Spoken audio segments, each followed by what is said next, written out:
Cleveland Browns mock draft 4.0 time, with the Browns having 6 picks in the draft now after making a trade with the Tennessee Titans to acquire an additional 7th rounder.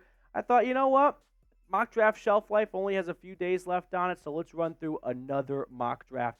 And I want the goal of this mock draft to be a little bit of a splash of water in the face that when you're the last team to pick and it's 54th overall, you may not get your favorite guy. Right? There has to be a sense of like, I want this player, but I have to know that he may not be there at 54. And the reality is, it's tough to walk away with a great draft when you don't pick until 54. So don't have your hopes super high up that they're going to get all of your favorite players. Chances are, a lot of them will get picked before the Browns are on the clock. So with that being said, I want to jump into my first selection in this draft. I went offensive tackle out of BYU. I went with Kingsley Suamataia, and I want to give you some background on him because we've talked about him before on the channel, and I think he makes a lot of sense for Cleveland in a lot of ways. From a size standpoint, he checks all the boxes. Like, they're all big dudes. He's 6'4", 326 pounds. Not as big as DeJuan Jones, but he definitely fits Andrew Berry's type. He's 21 years old and a 9.39 relative athletic score. And Andrew Berry really values, whether he wants to admit it or not, younger players that are very athletic. Now, he's a dominant run blocker. He kind of reminds me of like watching Michael Orr in The Blind Side when you put the tape on. Like, he finishes his run blocks with some nastiness to them. Now, he doesn't have a ton of experience. Started off at right tackle in Provo and then moved to left tackle this past season after beginning his collegiate career off at Oregon. Now, I think this is a good pick for the Browns in a lot of ways. I don't think the Browns at pick 54 are looking for a surefire starter, but I do think if they go offensive tackle, the plan in place is we've got a replacement for Jed Wills or Jack Conklin if we move on from one of those two guys after 2024. So if you're looking for a player that needs some time to develop but has a high ceiling, that's Kingsley Suamataia. And I think for that reason alone, the Browns would be interested in maybe adding a player that doesn't need to start in 2024, but can grow into being a really good player if given some time. It's also important to remind you guys that the Browns' top 3 tackles are all coming off knee surgeries. So with the full commitment to Deshaun Watson, wouldn't be the worst idea in the world to maybe also give him some support up front, just in case Jed Wills, Jack Conklin, DeJuan Jones, one or two of these guys rehabs maybe don't go perfectly to plan, and the Browns don't want to be tossing out James Hudson to start week 1. That wasn't a graceful ending in 2023. Priority number 1, though, like I've been saying, it's to make Deshaun Watson successful. So you can do that in a handful of ways on offense. Wide receiver, running back, offensive line. And for me, I think it's going to come down to one of those 3, the best player available, because that's kind of been the trend for Andrew Berry. I don't think he's going to reach on a running back at 54, and I think he's confident in the wide receivers he has traded for or drafted. That is a completely built room by Andrew Berry. So now I look at the offensive line with 3 guys coming off knee surgeries, and the Browns not having a huge need to begin with in this draft to satisfy. They may be thinking to next year and finding a replacement for a potential departure of Wills or Conklin. Fast forward to round number 3, pick 85. I go wide receiver out of Western Kentucky, Malachi Corley. Remember when I opened up the draft of this video and I said you don't always get your favorite players? This was a player that I just can't seem to move past. I don't think the Browns force running back no matter what. And I know that through the first 2 picks of the draft, you'd probably have a decent expectation one of those is spent on a running back. And listen, I'm there with you, and this is a draft that kind of goes to show not everything's always going to go perfectly to plan. But when you look at the running back rankings, just use this as a reference point. Like, there's a good chance that Jonathan Brooks and Jalen Wright and Trey Benson are taken between 1 and 84. And if that's the case, the Browns have to ask themselves, do we want to take a running back at 85 just purely based off need, no matter who we have graded higher? Or do we want to go with the more best player available approach? History says the Browns will do the latter. And that's what I did here with Malachi Corley. 5'11", 210 pounds. He's the Yak King, yards after catch. Conference USA, 9.2 yards after the catch over the last 2 seasons. Now, the con is, and we've talked about him before on the channel, but if you're just kind of catching up on the draft nuggets and whatnot, he doesn't have an extensive route tree. 75% of his receptions came within 10 yards of the line of scrimmage. So the cliche is he's a one-trick pony, but man, does he do that one trick well. And I think that one trick, yards after the catch, is missing from this Browns wide receiver room. That's never been Amari Cooper's specialty. Jerry Jeudy's good at it. He's got some explosiveness to his game. That's why he was so dominant at Alabama. But I think Corley could bring a new flavor to this wide receiver room. And if you don't believe me, by the way, I think you might be shocked to see Malachi Corley's yards after the catch compared to some of the top wide receivers in this draft. Not to say that this is the only way to evaluate players, but he's doing more damage with the football in his hands than Malik Neighbors and Rome Odunze are. Now, it surely helps Corley when you catch the ball within 5 yards compared to catching it 30 to 40 yards down the field and you don't have as much grass to run through. But Corley definitely, he's tough to bring down. And maybe that's a product of playing in Conference USA, but I'm not going to be prejudiced against different conferences. We see good football players come from all over the country and all sorts of teams and colleges and conferences. And I think Corley can be a good football player in the NFL. I don't think he's going to go rounds 1 or 2. Definitely not 1. I don't think he's going to go 2 like some people think he will. I think he could fall to 3. I think the Browns could look at the RAS score, which sure isn't filled with a lot of green, but when you get to pick 85, a lot of the best athletes are gone. That's why they go earlier in the draft.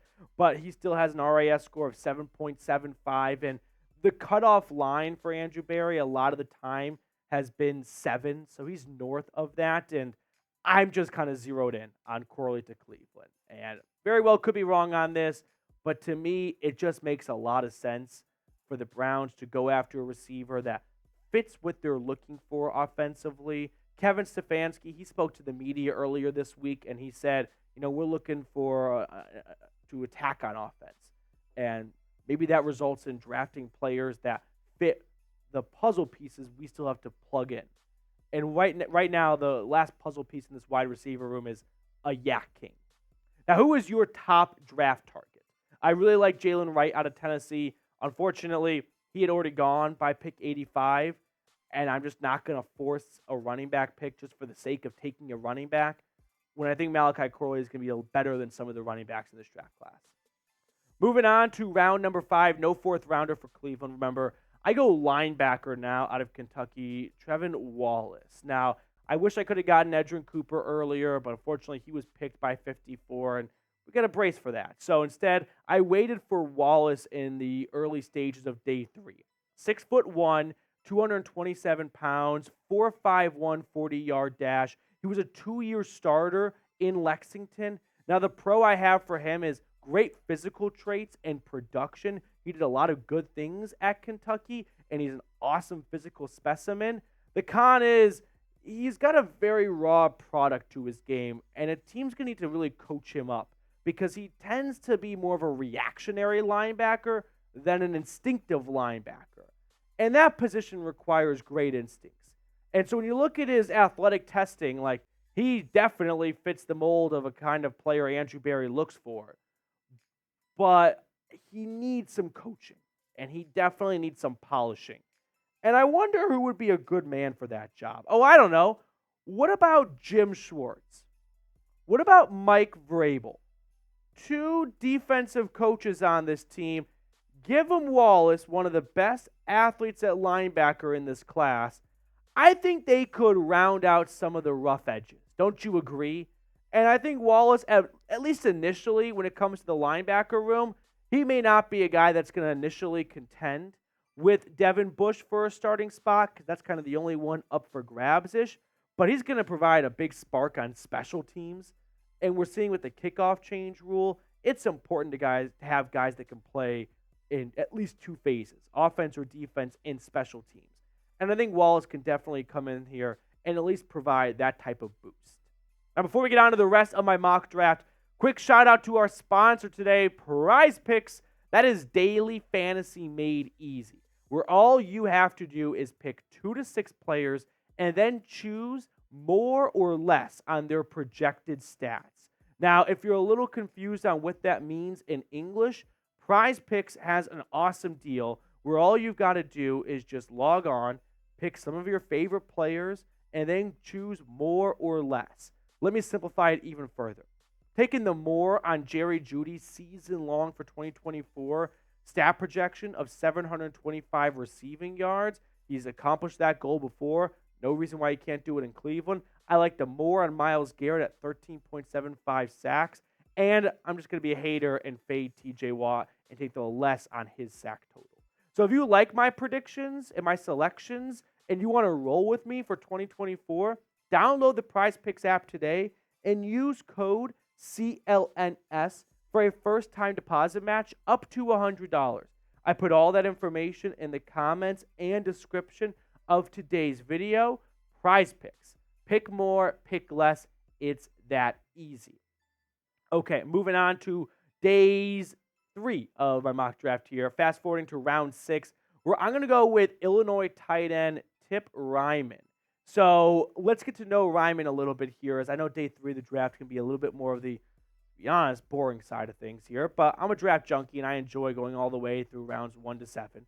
He's 6'4", 271 pounds, and ran a 4.6 440-yard dash. So from a athletic testing standpoint, he's one of the best tight end athletes in this draft class. Like, think about that size, 6'4", 270.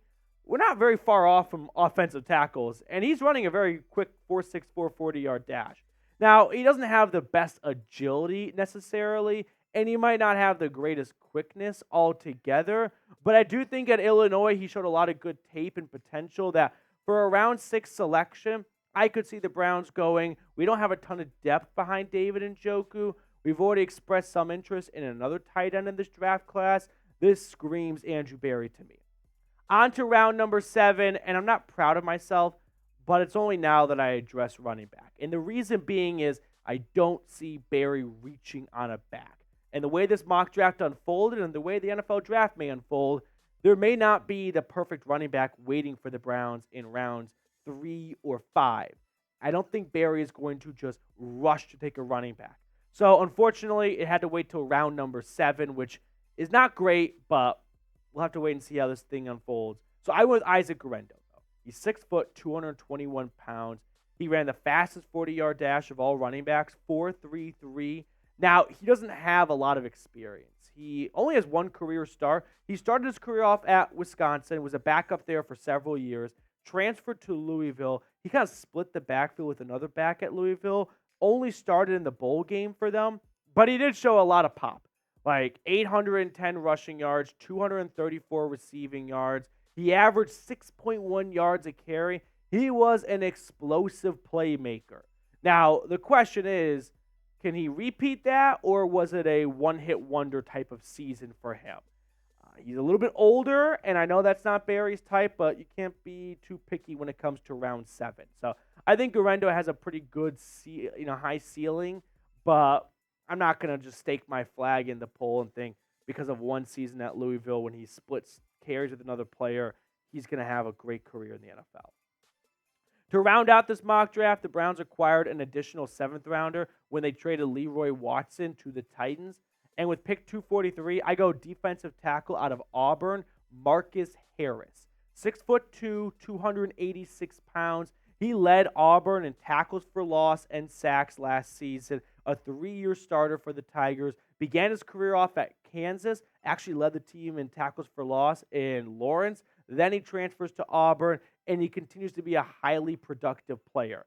And I think this defensive line, which is filled with veterans on 1-year contracts, there could be a sense of hitting the reset button with that age element and bringing in a draft pick to kind of hopefully have a future with him and Siaka Ika. So to round out the show, grade my mock draft for me. Let's run through all the picks I made really quickly, Trace, here to remind everyone about what we did in rounds 2 through 7, I should say. We went offensive tackle at 54, Kingsley Suamataia. Round 3, Malachi Corley from Western Kentucky. Trevin Wallace from Kentucky in round 5. Tip Ryman from Illinois, Isaac Garendo, and Marcus Harris in round 7. So grade my mock draft for me, A, B, C, D, or F. I don't think it's an A. I don't think it's really easy to get an A when you're not picking until 54, right? You are the last team to make a selection. It is tough to come away with a great grade. You're going to need teams in front of you to make some dumb decisions. Maybe they do, maybe they don't. I'm not going to bank on them making dumb decisions, though. I think that's just a little bit more of a wishful thinking path than actually being realistic. So for me, I'd give myself a B-, C+. I think that's probably in the ballpark of what this deserves. All right, Trizzy Trace, pick a card with me. I'm going to roll with the 7 of diamonds. 7 of diamonds. Give me the 9 of spades. I like it. What you guys think in the comments? Let us know. Give me the 9 of spades. All right. Are we ready to... Queen of diamonds. Oh. Queen of diamonds. So All close. right. That will do it for us on this edition of the Cleveland Browns Report. Thank you so much for tuning into my mock draft.